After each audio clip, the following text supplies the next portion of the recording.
Fellow Ugandans, wherever you're watching or listening from, those in the villages, those in towns and cities, and those in the diaspora, ladies and gentlemen, good morning. Today, I would like to talk to you about the state of our nation and how it is affecting all of us, most especially the ordinary people. On behalf of the leadership of the National Unity Platform, I salute you, ladies and gentlemen, all of you, our people, who have trusted us to speak and act on your behalf on public policy matters. Our population is estimated to be about 42 million people, and is growing at an average of 3% every year. Uganda's population is expanding much faster than most countries at Uganda's development level.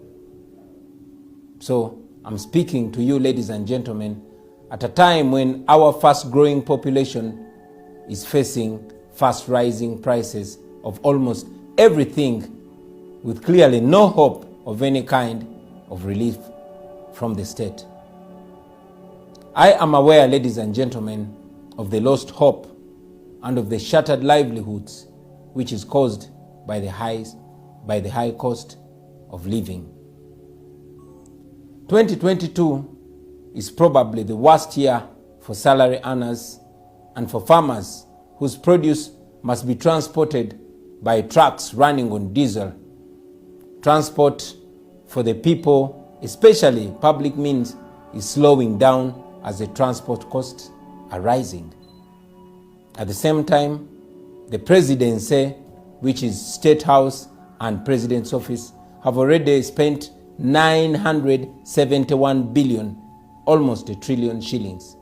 Yes, 971 billion shillings.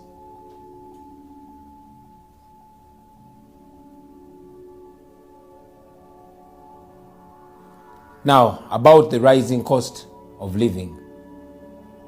On the 22nd of May, General Museveni addressed the nation about the rising cost of living.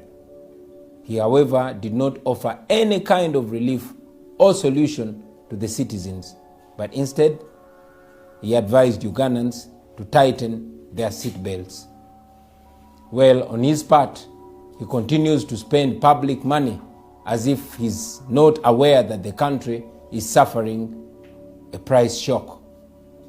Between November 2021 and April 2022, prices of household commodities increased to levels which are way beyond the reach of the ordinary citizens.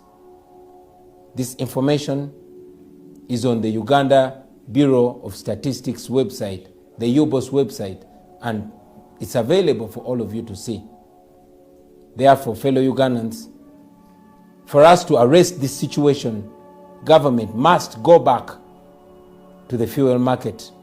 And yes, government must do the following things. Number one, government must impose control on stocking levels and pricing decisions. I mean, no responsible government continues to just cry and lament on forces of demand and supply when the Petroleum Supplies Act allows the government to do something. We think government, through the Commissioner of Petroleum Supplies, which is actually the legal licensing authority, should split the average cost of every liter of fuel into 3 categories and go ahead to publicize them for the consumer and ordinary person to understand and appreciate the changes that are happening. First, the unit cost of delivering a liter of fuel from wherever it's coming from to the borders of Uganda. Secondly, the tax per unit. And third, the margin of profit per unit. Now, every liter of fuel, whether petrol or diesel, has a unit cost. A cost of bringing it to the border. It could be Malaba, it could be Busia or Mutukula. For example, a liter is brought from the refineries in the Middle East up to Busia at a cost of, for example, 2,800 shillings. And this is the first level of costing. Now, the second level is tax. So you add the tax on that 2,800, which, is brought on our borders. The third category is the profit margin. Now, this is where everything goes wrong. The fuel companies are setting a higher profit margin while the consumer has generally accepted to be exploited. The companies are setting whatever prices they want while the regulator is quiet. This is not a mistake, ladies and gentlemen, because the same people who are supposed to regulate are actually the same people in the fuel business. So they cannot regulate themselves. They also do not break down and publicize all these details in transparency for you, the common person, to understand, because they want to exploit you in ignorance. Number two, we think the government must abolish fuel marking because this is a useless exercise which was only useful in the years before customs computerized cargo tracking. But today, it only holds and delays trucks at the border for nothing. And number three, and most urgent and important of all, is government must suspend taxes on crude vegetable oil and wheat. This will help to reduce the prices of essential items like chapati. The ghetto people in our cities, in the towns and the trading centers largely survive mainly on chapati, which also makes chikomando and makes Rolex. And this policy decision is very urgent and indeed long overdue. Let's forget about this business of Museveni coming to tell us to eat cassava if we can't afford bread. Cassava or cassava flour cannot make chapati. It cannot make chikomando, therefore it cannot make Rolex. But that goes ahead to just show how disconnected Museveni is from the people. Now you're going to ask me, how do we deal with the revenue lost by removing tax from vegetable oil and wheat? My answer is simple. Cut the classified expenditure in order to accommodate the revenue loss created by a tax exemption on the cooking oil and wheat. Simple.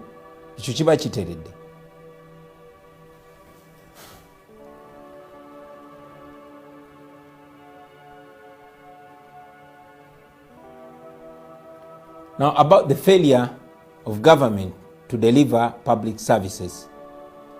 Ladies and gentlemen, fellow Ugandans, the NRM government has failed twice. It failed to raise enough revenue to support the fast-growing population, and it has also failed.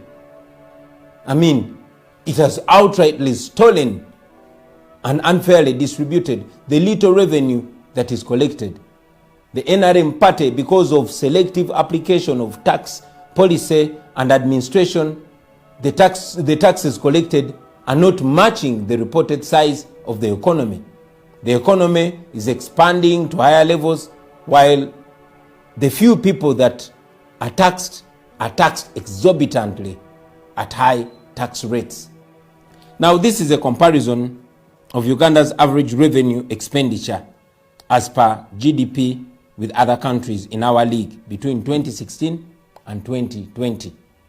Uganda has revenue collected as a percentage of GDP. The revenue collected is 13.1, and total expenditure as of percentage of GDP is 17.4. Rwanda has total revenue collected of 23.2. Total spending is 27.5. Kenya, revenue collected 17.4. Total spending 24.8. Senegal, revenue collected 19.9. Total spending 23.9. Zambia collected 19.2, spent 28.1. Now this is information coming from the International Monetary Fund, the Economic Outlook database of April 2022. Ladies and gentlemen, Uganda has been held hostage by an old man who has no idea whatsoever how to grow domestic revenue without increasing tax rates. Kwegamba, Museveni has no idea whatsoever on how to make everyone who earns income pay an equal and proportional share of their income tax. Uganda, on average, between 2016 and 2020, collected 13.1% as of GDP on tax and spent 17.4% of it in total government expenditure. On the other hand, Kenya, Senegal, Zambia, and yes, Rwanda, on average collected above 20% and spent a little more, almost 30%.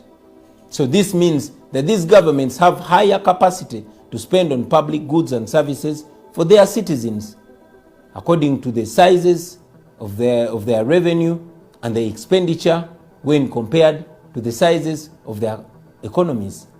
These countries have better health care, they have better education, and yes, life is better there.